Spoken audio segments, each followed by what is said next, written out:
Alright,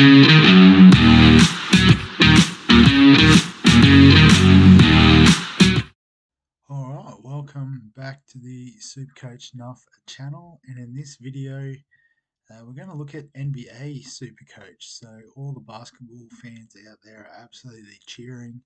We already got the NBL SuperCoach dropped this earlier today, and now NBA is also open. So um, we've got the team set up. I've already had a little bit of a look, unlike the NBL video where I got straight into it. But in saying that, let's put together a team. So I've already done the important stuff, given it the name, the classic Angry Pirates, gone the shield as well. That's also an important part. But we have to pick some players. So um, I guess this looks very similar to what it was last year in Sports Deck with the NBA game that we played. So you'll see that you have quite a random number, which I think aligns to the actual NBA salary cap.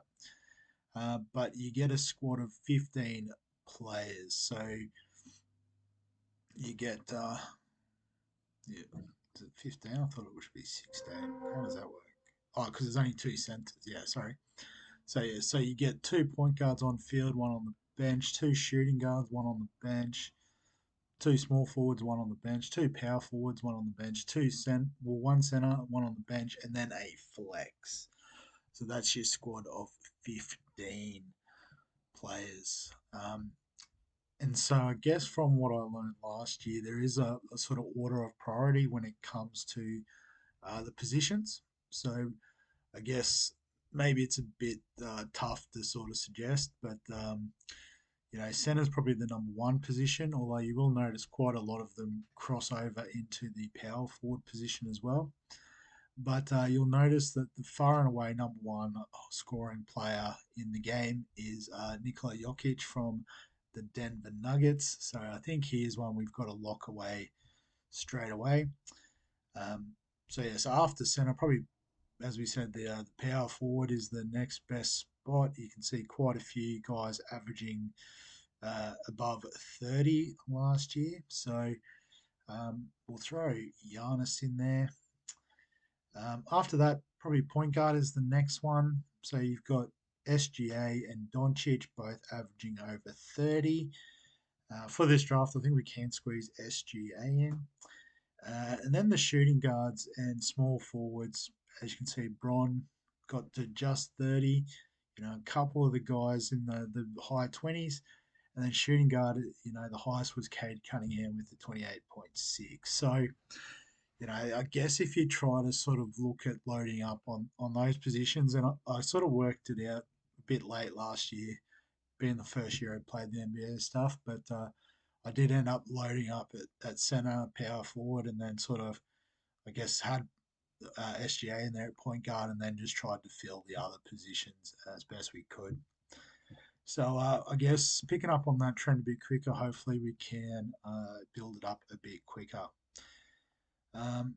So I guess the other big player I'm going to look at in the flex is Wembanyama.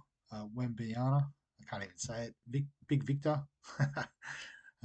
You know who he is. So yeah, obviously only available at centre. Previously he was a power forward centre, so it was very easy to move these guys around. I think Giannis last year was power forward, small forward as well, so that was super handy. But we don't have that luxury this season, so we'll roll with the two big guns in the centres at centre. So you can see that's chewed away at our budget pretty quickly, so we need to probably look at some cheapies. Unfortunately, there's some good cheapies in the spots where we probably want to save a bit of money, and that being small forward and shooting guard. So at small forward, I'll scroll down to try and find them. I don't remember all the prices off the top of my head just yet. I do have the watch list if I need it. But Cooper Flag, I think he was number one in the draft, but very hyped prospect. Should just walk into a starting spot there at Dallas. And Ace Bailey is the other one. So, again, pretty hyped up he was a potential number one, I think, and then he slid down the draft board a little bit. but I'm pretty sure he walks in as the starting small forward there at Utah. And I saw him just there, so I'm going to throw him on the bench as well. Con Newport, playing at Charlotte. Again, another fairly hyped up rookie. Looks like the next best option at small forward. And so if we go to the shooting guards again, there is a lot of great cheap options here, and a lot of them are dual position with point guard, so it does provide quite a bit of versatility. So if we scroll down, down, keep going, we're looking less than 5 mil for these guys. Um, so VJ Edgecombe is one that we're looking at. So it looks like he's currently listed as a starter there at the Sixers. Obviously, it is early preseason and it is subject to change, but he is definitely in contention there. Igor Demon as well looks like he's the starting point guard at Brooklyn on the current depth charts, so we'll lock him in there. Um, and then there was a couple here. So Dylan Harper was one that's pretty hyped up as a rookie. As you can see, already 30% owned. So that makes sense. Um, if I go to point guard, we'll put the other couple of cheapies in there. Trey Johnson's one that not as highly owned yet, but he did pop up on a ESPN article that I'm using as my frame of evidence. But we'll put him in there. It potentially can go down in price if we need to. And Walter Clayton is the other one. So I'll probably just swap Harper in here, given his ownership. So these guys will be all right on our bench to start. So in the centers, so the cheapy options, there's a couple, and they do have the advantage of being power forward eligible. So it does open up that swing if we do need to bench Jokic at any point. If I can find the player I'm after, must have been 4.7. I thought it was 3.7. That's not 5.7.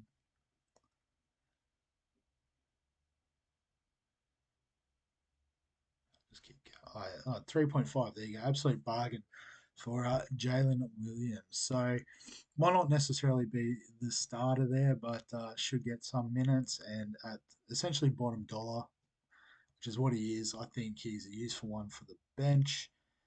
Um, So that leaves us with 17 mil for two power forwards. So we'll throw one on the bench to start with. And again, from the little bit of research that I've done, we're looking for the Toronto lad. What he was at 4 point something. Yeah, there he is. Colin Murray Boyles. We'll throw him in. And then I guess what that does as well is it gives us 13 million. So we can probably look to get a bit of a mid-price option at power forward. Again, um, they do seem to score relatively well compared to the other positions, particularly if you can get someone who is that centre as well. And so with that, what I'm going to do is go to a somewhat familiar name if you're an Australian basketball fan, and that is Alex Sarr. So played for the Perth Wildcats a couple of years ago. I think that was the first year I played NBL SuperCoach.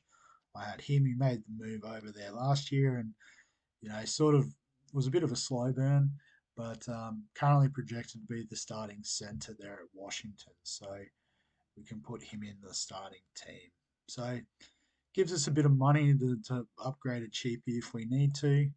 Um, Obviously, we can downgrade from these premiums. We have locked in probably the four high scoring players in the game. Um, but there is flexibility to move around. So I think it's about 20 weeks in length, 23. We get about 35 trades. I should look at the rules. That would probably help. Trades. Doesn't say how many there are in total. Maybe not.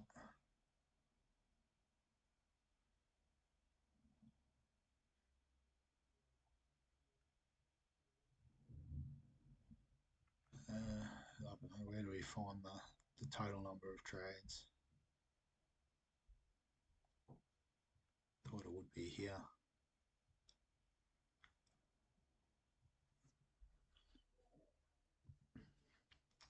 Yeah, I don't know. I'm guessing about 35. Someone will know better than me and put in the comments, hopefully. But yeah, so this is the sort of initial draft. I guess one thing to be mindful of when you look through, you see every week there is a lot of fixtures. So, most teams will play 3 or 4 games every week.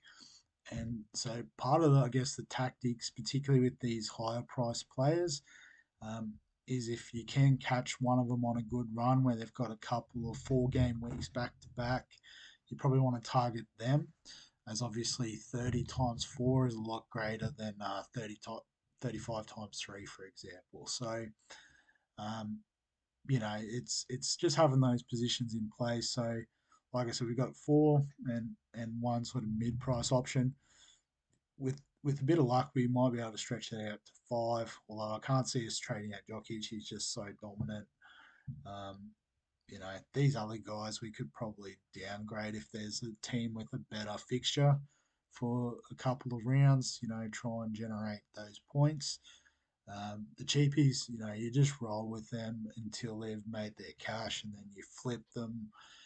There's always cheapies coming through injuries and the like, so no need to stress there. But yeah, that's the team. I guess the other thing is the leagues. So we can run with the head-to-head league as well as the open league. So the head-to-head league there, the code is 361862.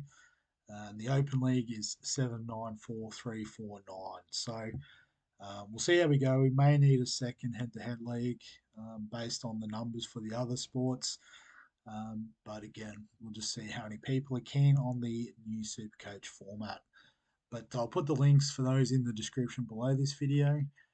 If you want to throw in any additional questions, comments, thoughts underneath in the comment section, I'm happy to answer all of those. Give us a like if you enjoy the NBA content. Subscribe for all the fantasy sports content on the channel.